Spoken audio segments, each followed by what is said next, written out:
지난주에 이어서 고린도전서 15장의 말씀으로 항상 주의 일에 더욱 힘쓰는 자들이 되라라는 말씀으로 함께 말씀을 같이 나누도록 하겠습니다. 바울은 그리스도인에게 부활이 없으면 가장 불쌍한 사람들이라고 말을 합니다. 부활, 하나님 나라에 대한 소망이 없다면 부질없는 인생을 사는 것이고 아무런 소용없는 짓을 하며 사는 것입니다. 29절입니다. 만일 죽은 자들이 도무지 다시 살아나지 못하면 죽은 자들을 위하여 세례를 받는 자들이 무엇을 하겠느냐? 어찌하여 그들을 위하여 세례를 받느냐라고 바울이 말을 합니다. 고린도 교회에서는 죽은 자들을 위하여 세례를 받는 사람들도 있었던 것 같습니다. 죽은 자들을 위하여 세례를 받거나 기도를 하면 죽은 영혼이 천국에 들어간다라는 것은 바른 신앙인의 생각이 아닙니다. 바울도 무엇을 하겠느냐? 소용없다. 어찌하여 그들을 위하여 세례를 받느냐라고 반문을 하고 있는 것입니다. 그러나 바울의 이 말은 부활이 없다라고 말하는 것 또한 아닙니다. 죽은 자들을 위하여 세례를 받기까지 하는데 부활이 없으면 말이 되겠느냐? 이렇게 말하고 있는 것입니다. 한국 사회에 보면 총각이 죽으면 처녀 총각이 죽으면 어떻게 하죠? 죽은 총각과 처녀를 불쌍히 여겨서 영혼 결혼식을 한다. 그래서 영혼 결혼식도 하고 막 그러죠. 근데 이미 죽었는데 그게 무슨 소용이 있을까요? 그만큼 처녀 총각들, 그러니까 우리가 생각할 때 결혼하는 것이 행복하다 이런 생각에서 영혼 결혼식이라도 치러주는 거 아닙니까?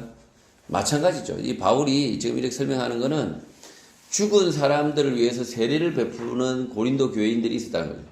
근데 그것이 아무 소용없다는 거죠, 사실은. 소용이 없는데, 소용이 없음에도 불구하고 죽은 사람에게도 세례를 베푸는 너희들이 왜 그렇게 세례를 베풀려고 하느냐. 그것은 죽은 자들을 위해서 세례를 받는 자들, 이것은 부활이 있기 때문에 그렇게 하지 않느냐라고 이야기하는 거죠. 죽은 자들을 위해서 세례를 베푸는 것이 효과가 있다, 효능이 있다 이렇게 말하는 것이 아니라 너희들이 그렇게 죽은 자들을 위해서 세례를 베푸는 것처럼 지금 부활이 있다고 너희들이 믿고 있다라고 이야기하는 거죠. 30절 또 어찌하여 우리가 언제나 위험을 무릅쓰리요라고 질문을 합니다. 위험을 무릅쓸 수 있는 이유는 부활과 영생이 있기 때문이다 라고 바울이 말하는 것입니다. 31절 형제들아 내가 그리스도 예수 우리 주 안에서 가진 바 너희에 대한 나의 자랑을 두고 단언하노니 나는 날마다 죽노라 라고 바울이 말합니다. 바울은 고린도 교회 성도들에게 나는 날마다 죽는다. 날마다 위협을 무릅쓴다. 이렇게 말을 하고 있습니다. 고린도 교회 성도들이 예수 그리스도로 인하여 위험을 무릅쓰고 신앙을 지키는 것은 대견하지만 그러나 나는 매일 죽음을 무릅쓰고 산다. 날마다 죽는다. 그러니 더욱 부활과 영생의 소망을 가져야 한다라고 말하는 것입니다. 32절 내가 사람의 방법으로 에베소에서 맹수와 더불어 싸웠다면 내게 무슨 유익이 있으려? 라고 바울이 말합니다. 바울이 에베소에서 맹수와 더불어 싸워 이겨 목숨을 지킨다 한들 유익이 없다라고 말하는 것입니다. 목숨을 부지하는 것이 유익이 아니라는 것입니다. 부활을 믿지 않는 성도들은 목숨을 부지하는 것, 목숨을 구하는 것을 유익이라고 생각하지만 바울은 그렇지 않다라고 말하는 것입니다. 국내에 코로나19 질병이 찾아왔을 때 모든 성도들이 목숨을 부지하는 것, 전염병에 걸리지 않는 것을 유익이다라고 생각하겠지만 바울의 말을 빌리면 그렇지 않다는 것입니다. 부활을 믿는 성도는 전염병에 걸려서 목숨을 부지하는 것, 목숨을 구하는 것도 유익이 아니다라고 믿어야 한다는 것입니다. 부활을 믿는 신앙 때문에 죽음의 위협도 아무것도 아니다, 두렵지 않다는 것입니다. 일부러 그렇다고 해서 위험을 자초하지 않죠. 위험을 일부러 자초한다. 일부러 그냥 막 차가 막 쌩쌩 지나가는데 그 사이를 그냥 가로질러 간다. 이걸 말하는 것이 아니고 그리스도인이면 이 자기의 목숨을 구하는 것 이것이 유익이 없다는 거죠. 자기의 목숨을 구하기 위해서 이 모든 활동을 막 쏟아붓는 이 자체는 유익이 없다. 그러니까 맹수와 더불어 싸워서 내가 목숨을 부지한들 유익이 없다는 거죠. 이 사람의 방법으로 우리는 이 목숨을 부지하기 위해서 최선을 다해야 된다라고 생각하지만 바울은 그렇지 않다고 이야기하는 겁니다. 오히려 바울은 어떻게 하고 있습니까? 목숨이 아니라 복음을 전하기 위해서 자기의 목숨 버리려고 하고 있습니다. 위험을 날마다 죽는다고 이야기하고 있습니다. 지금 대한민국에 전염병이 들어오니까 한국교회 성도들이 자기 목숨 부지하기 위해서 교회로 모이지 않고 복음을 전하는 것을 중단해버리고 다 공문을 내빼면 그게 신앙인입니까? 아니면 사입입니까? 바울도 똑같은 본능을 가지고 있습니다.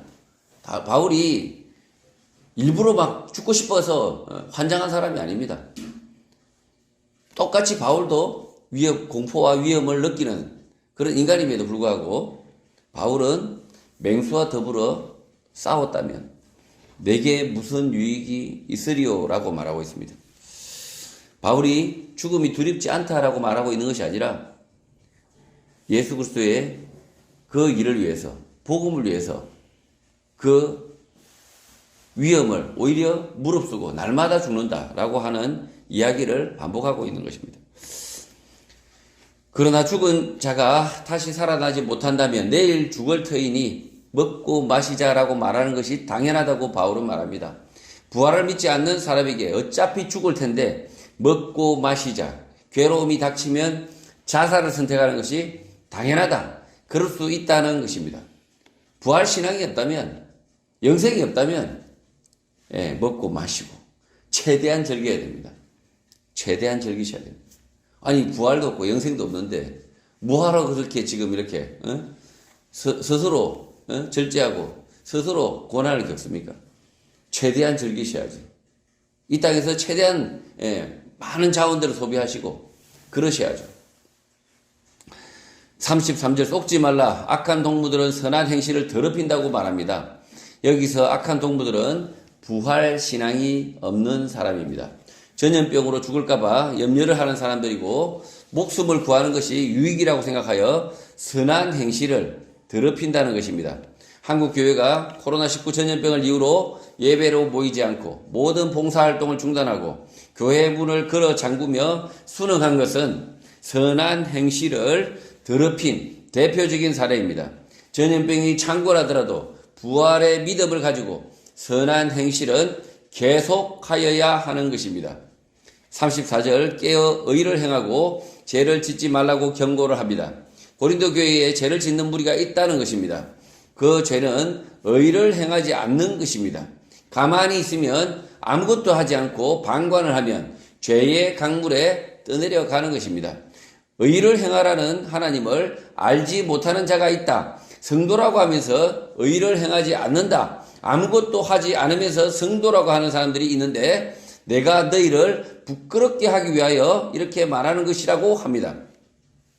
의를 행하지 않는 사람, 의를 구하지 않는 사람은 성도가 아닙니다. 하나님을 안다고 하지만 알지 못하는 사람입니다. 부끄러워해야 한다는 것입니다. 교회에서 찬양을 하고 주여 주여 기도도 곧잘 하고 헌금도 하지만 그러나 의를 행하지 않으면 하나님의 나라의 의를 구하지 않으면 부끄러운 성도, 가짜 성도인 것입니다. 35절 누가 묻기를 죽은 자들이 어떻게 다시 살아나며 어떠한 몸으로 오느냐라고 바울에게 물었다고 합니다. 36절 바울이 대답을 합니다. 어리석은 자여 내가 뿌리는 씨가 죽지 않으면 살아나지 못한다라고 대답을 합니다. 씨가 땅속에 들어가 죽어야 싹을 틔우고 줄기를 뻗어 올릴 수 있다라고 비유로 말하는 것입니다. 사람이 죽음을 맞지만 그 죽음 뒤에 부활이 있다는 것입니다. 죽음이 매우 자연스러운 현상이고 부활은 그 이후라는 것입니다.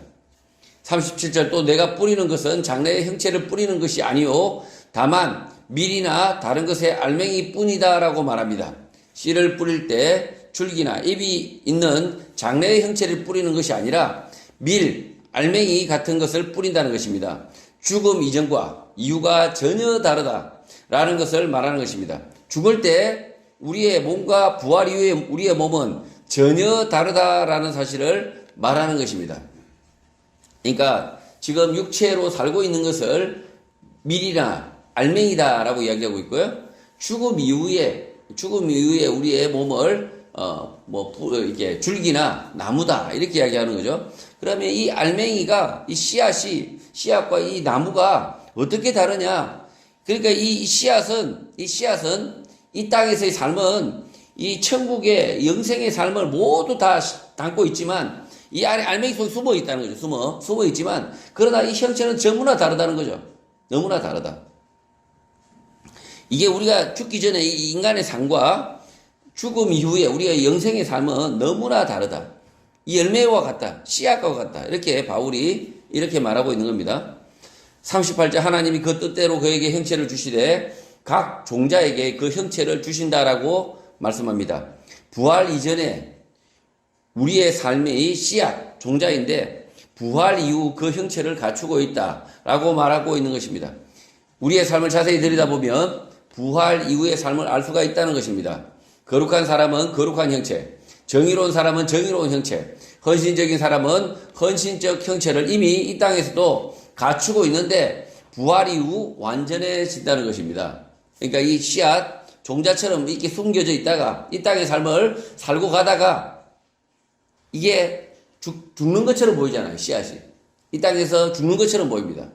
그러나 이 땅의 삶이 죽음이 아니라 그 씨앗이 하늘나라에서 뻗어나간다. 부활한다. 라고 지금 바울이 가르치고 있는 것입니다. 39절 육체는 다 같은 육체가 아니라고 합니다. 하나는 사람의 육체요, 하나는 짐승의 육체요, 하나는 새의 육체요, 하나는 물고기의 육체라고 말합니다.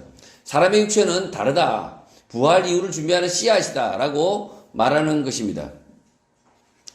40절 하늘에 속한 형체도 있고 땅에 속한 형체도 있으나 하늘에 속한 것의 영광이 따로 있고 땅에 속한 것의 영광이 따로 있다고 말합니다. 성도는 하늘에 속한 형체, 그러나 믿지 않는 사람은 땅에 속한 형체라는 것입니다. 하늘에 속한 사람의 영광은 따로 있고 땅에 속한 사람의 영광은 따로 있다. 이 땅에 머문다, 제한적이다라는 것입니다. 이 땅에서 대통령, 국회의원, 장관을 한들 땅에 속한 영광일 뿐 영원하지 않고 예수를 믿는 성도들의 영광은 하늘에 속하는데 제한이 없고 영원하다는 것입니다. 지금 바울은 하늘에 이 땅에서 속한 영광 그리고 하늘에 속한 영광은 전혀 다르다. 성도에게는 이 땅에서 영광의 다가 아니라 영원한 하나님 나라의 영광이 성도에게 있다. 예비되어 있다라고 이야기하는 겁니다. 그러니까 이 땅에서 아무리 대통령을 한들 황제를 한들 이 땅에서의 영광은 잠시 지푸라기 같고 영원한 하나님 나라의 영광이 따로 있다라고 이야기하는 거죠.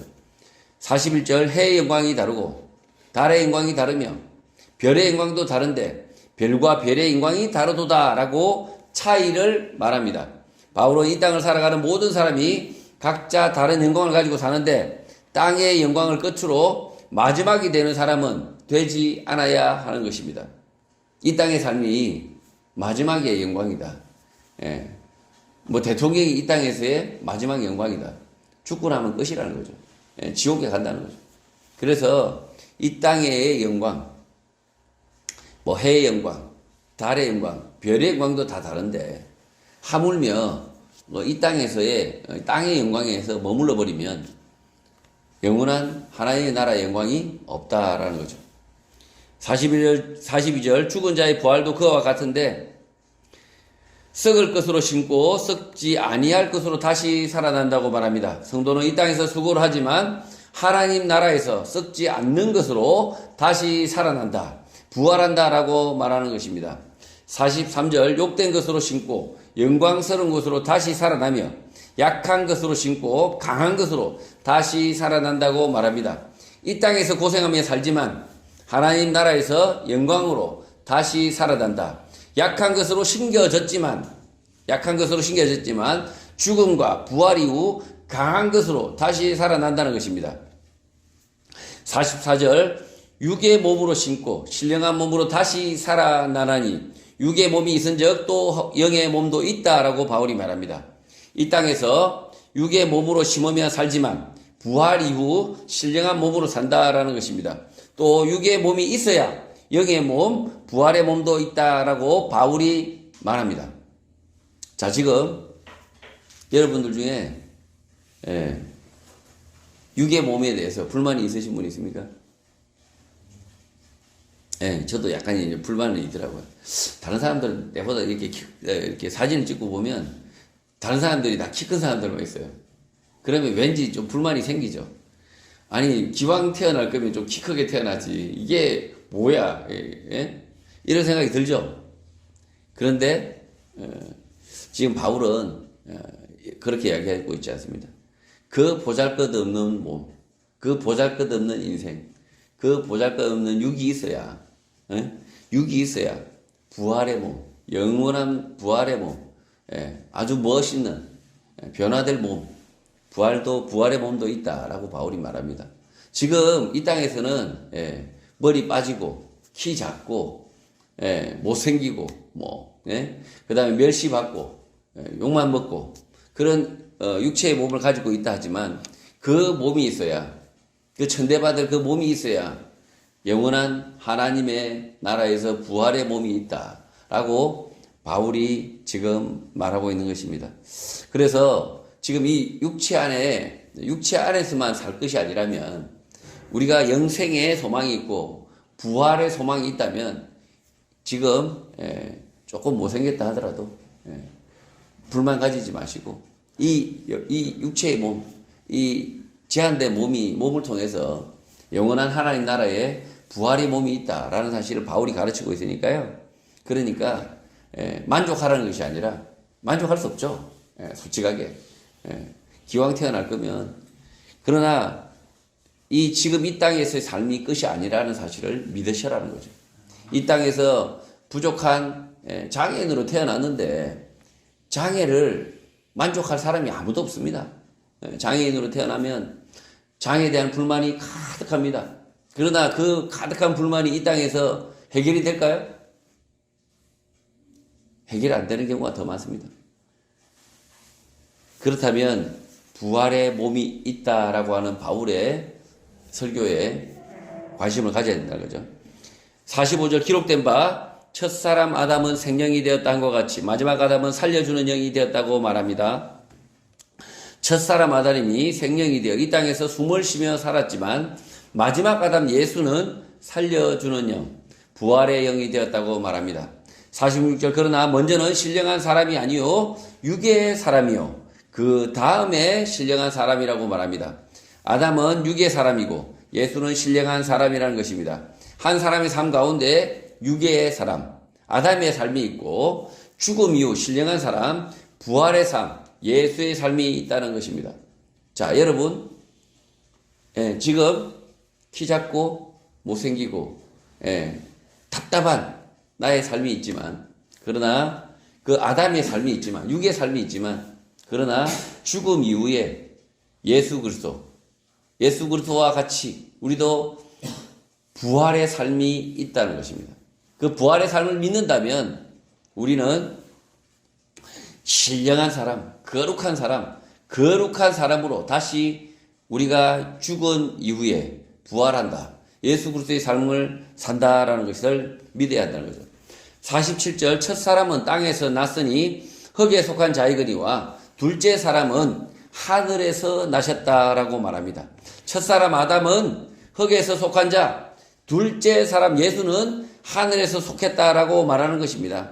48절 무릇 흙에 속한 자들은 저 흙에 속한 자와 같고 무릇 하늘에 속한 자들은 저 하늘에 속한 이와 같다고 말합니다. 지금 아담에게 속한 사람, 육에 속한 사람은 그냥 육으로 살다가 육으로 이렇게 돼지고, 그러다 하늘에 속한 사람, 예수 그리스도에게 속한 사람들은 하늘에 속하여서 부활한다라고 지금 바울이 말하고 있는 것입니다. 흙에 속한 자들은 흙에 속한 자와 같다. 아담과 같다라고 말하고 하늘에 속한 자들은 예수와 같이 거룩하다라고 말하는 것입니다. 49절 우리가 흙에 속한 자의 형상을 입을 것 같이 또한 하늘에 속한 이의 형상을 입을 것이다 라고 말합니다. 이 땅에서 흙에 속한 자 아담의 형상을 입었듯이 우리는 하늘에 속한 이의 형상 예수의 형상을 입을 것이다 라고 말하는 것입니다. 50절 형제들아 내가 이것을 말하노니 혈과 육은 하나님 나라를 이어받을 수 없고 또한 썩는 것은 썩지 아니하는 것을 유업으로 받지 못한다 라고 바울이 말합니다. 혈과 육으로는 하나님 나라를 이어받지 못한다. 썩는 것은 썩지 않는 것을 유업으로 받지 못한다 라는 말은 이 땅에서 천년왕국 따위를 누리지 못한다는 것입니다. 이 땅에서 아무리 돈을 많이 번들 재벌로 산들 이 땅이 천년왕국 하늘나라가 되지 않는다는 거죠. 지금 이재용 약 드시고 있어요. 약 드시고 있습니다. 뭐 그냥 그 가문 대대로 내려오는 질병이죠. 그냥 이재용 이 땅에서 아무리 잘 산들 감옥도 가고 참 여러 가지 제약이 많다는 거죠. 천년왕국 따위가 없다는 거죠. 이 땅에서 사람의 방법으로 하나님 나라 천국을 만들려는 사람이 있습니다. 육체를 가진 사람이 영원히 사는 방법 따위는 만들지 못한다는 것입니다. 이단 사이비 교주들은 늘 자신이 이 땅에서 천년만년 산다 거짓말을 합니다. 교주 이희성이 있죠. 이희성이 지가 천년만년 뭐 죽지 않는다 이렇게 이야기했는데 죽어버렸어요. 죽지 않는다 거짓말을 하지만 결국 죽습니다. 하나님 나라는 혈과 육으로 받는 것이 아니라 믿음으로 얻는 것이기 때문입니다. 예수 그리스도를 믿음으로만 우리가 죽음 이후에 부활이 있다. 그 믿음이 우리의 부활이다 라고 이야기하고 있는 거죠. 51절 보라 내가 너희에게 비밀을 말하노니 우리가 다 잠잘 것이 아니요 마지막 나팔에 순식간에 홀연히 다 변화될 것이라고 말합니다. 바울은 예수 재림이 매우 가까운 줄 압니다. 우리도 그렇게 알고 살아야 합니다. 2022년 지금 예수 재림이 임한다면 우리는 죽지 않고 모두 순식간에 변화될 것이다 라는 것입니다. 지금 2000년 전 바울이 예수가 부활하시고 나서 100년도 되지 않아서 바울이 예수께서 다시 이 땅에 재림하실 거라고 지금 바울은 믿고 있는 거죠. 그러면 바울 너무 일찍 착각한 거 아닐까요? 벌써 2000년이나 지났는데? 아닙니다. 예수님은 자기가 곧 이 땅에 재림하신다라고 약속했습니다. 예수님이 뻥치는 사람입니까? 우리 2000년이나 시간이 지났는데 아직 그렇게 늦게 오실 거면 그 신약교회 성도들에게 곧 올 것이라고 이야기하면 어떡합니까 도대체? 곧.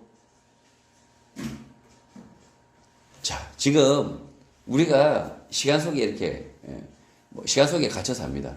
갇혀 살다 보니까 우리는 100년이 아주 길게 느껴지는 거죠. 그러나 지금 50 이상 다 사셨잖아요. 그죠? 그 시간이 어땠습니까? 50년? 지금 돌아보니 그 50년이나 시간이 어떻습니까? 그냥 한순간이에요, 한순간. 한순간처럼 지나온 거예요. 마찬가지입니다. 2000년이 지났다고 하지만 지금 그 2000년의 시간은 한순간이잖아요. 지금 이 시간이 우리가 몸을 가지고 사니까 아주 길게도 느껴지지만 우리가 영의 눈을 뜬다면 그 시간이 어떻습니까? 그냥 붙어 있습니다. 예수의 재림의 시간과 우리의 삶의 시간이 그냥 붙어 있다고요. 멀리 5000년 뒤에 있는 일이 아니라 이미 붙어 있다. 지금 바울도 그 이야기를 하고 있는 거죠. 바울이 예수 그리스도로부터 곧 오리라 라는 그 약속의 말씀을 듣고 곧 올 것이다 라고 믿고 살았던 겁니다. 52절 나팔 소리가 나매 죽은 자들이 썩지 아니할 것으로 다시 살아나고 우리도 변화된다 라고 말합니다. 예수 성천 이후 불과 100년도 되기 전에 바울은 예수 재림의 소망을 가지고 있었던 것입니다. 바울이 가졌던 재림의 소망은 2000년이 지난 오늘 우리가 볼 때는 꽤 오랜 시간이 흘렀다고 생각할 수 있지만 그렇지 않습니다. 예수 재림의 때는 늘 내일이고 내일의 소망인 것입니다. 53절 이 썩을 것이 반드시 썩지 아니할 것을 입겠고 이 죽을 것이 죽지 아니함을 입으리로다 라고 재림의 소망을 드러내는 것입니다. 바울이 고난을 견디고 살 수 있었던 이유는 재림의 소망이 있었습니다. 그 재림의 소망을 바울의 생애 가운데는 없었지만 바울은 마치 가진 듯이 살았던 것입니다. 이 바울은 자기의 삶 고난의 삶 가운데 곧장 재림이 닥칠 것처럼 믿고 살았던 거죠. 그러니까 자기가 죽을 것 같은 이 상황 속에서도 자신은 죽지 아니하고 하나님 나라에 바로 들어갈 소망을 가지고 있었던 거죠. 지금 오늘 2020년을 살아가는 성도들에게도 마찬가지라는 거죠. 지금 죽을 것 같아요. 지금 죽을 것 같아. 죽지 않고는 내가 부활을, 영생을 얻지 못할 것 같아요. 그러나 그렇지 않습니다. 예수 재림을 믿고 살아야 됩니다. 54절 이 썩을 것이 썩지 아니함을 입고 이 죽을 것이 죽지 아니함을 입을 때에는 사망을 삼키고 이기리라고 기록된 말씀이 이루어지리라 라고 확신을 합니다. 그러니까 자신의 삶 가운데 지금 이 살아있는 이 가운데 부활할 것이다. 변화할 것이다 라는 확신을 가지고 살았던 거죠. 바울은 죽지 않고 변화하여 영생하는 소망을 드러내고 있습니다. 오늘 이 시대도 예수 재림의 소망은 여전히 유효합니다. 죽지 않고 사망을 삼키고 영생하는 꿈은 모든 그리스도인에게 있어야 하는 것입니다. 55절 바울은 재림의 소망을 매우 적극적으로 표현합니다. 사망아 너의 승리가 어디 있느냐? 사망아 내가 쏘는 것이 어디 있느냐? 라고 말합니다. 바울 자신은 이미 죽음을 극복한 죽음을 넘어선 사람인 것입니다. 바울은 부활신앙과 함께 재림의 신앙을 보여주는 것입니다. 이 재림의 신앙은 다른 것이 아닙니다.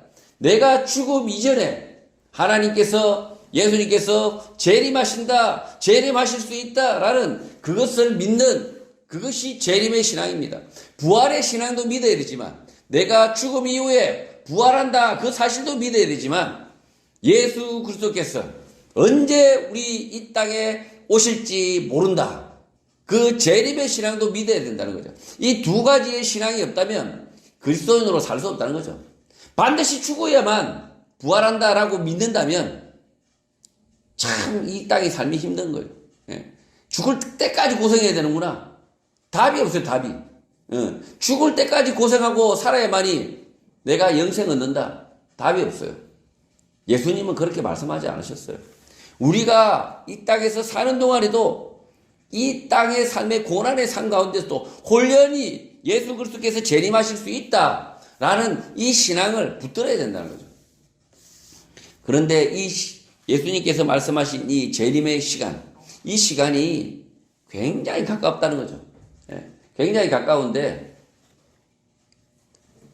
그것을 표현하기를 already, not yet, 이미, 그러나 아직 이렇게 표현하고 있다는 거죠. 이미 임하였다. 하나님 나라에 임하였다. 재림이 임하였다. 이미, 그러나 아직. 이런 우리가 이 사이에 있다는 거죠. 그러니까 시간적으로 봤을 때는 굉장히 우리가 재림과 이것이 붙어 있다. 재림의 시간과 우리의 삶의 시간이 붙어 있다. 그것이 부활 신앙과 재림의 신앙이라는 거죠. 56절 사망이 쏘는 것은 죄요. 죄의 권능은 율법이라고 말합니다. 죽음을 두려워하는 이유는 죄 때문이고 죄로 인하여 법이 권력이 되는 것입니다. 반대로 말하면 영생의 소망을 가진 사람, 믿음을 가진 사람, 죽음을 두려워하지 않고 죄에 얽매이지 않는다. 율법에 얽매이지 않는다는 것입니다. 그러니까 감옥에 갈 것을 염려하는 사람은 어떻게 된다는 거죠? 감옥에 갈 것을 염려하는 사람은 도둑질을 한다는 겁니다. 이해되시나요? 감옥에 갈 것을 염려하는 사람들은 죄를 짓는다. 그러나 영생의 소망을 가지고 부활의 소망을 가지고 있는 사람은 죄 지을 필요가 없다는 거죠. 이 죄의 권능은 율법의 권능은 그냥 사망일 뿐이기 때문에 그러다 영생하는 소망이 있는 사람이 굳이 죄를 선택할 이유가 없다. 죄에서 해방이 된다라고 지금 말하는 겁니다. 57절 우리 주 예수 그리스도로 말미암아 우리에게 승리를 주시는 하나님께 감사한다라고 바울은 말합니다.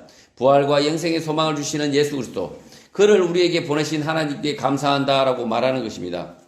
58절 마지막 절입니다. 그러므로 내 사랑하는 형제들아 견실하며 흔들리지 말고 항상 주의 일에 더욱 힘쓰는 자들이 되라라고 바울이 권면을 합니다. 견실하고 흔들리지 말고 항상 주의 일에 더욱 힘쓰는 자들이 될 수 있는 것은 우리에게 부활, 영생, 죽음으로부터 승리를 주셨기 때문이다 라는 것입니다. 부활 영생의 소망을 가진 너희 수고가 주 안에서 헛되지 않은 줄 알고 있다 라고 바울은 말합니다. 고린도교회 성도들이 무슨 일을 했는지 알 수 없지만 바울이 부탁하는 그 일을 부지런히 했을 것으로 보입니다.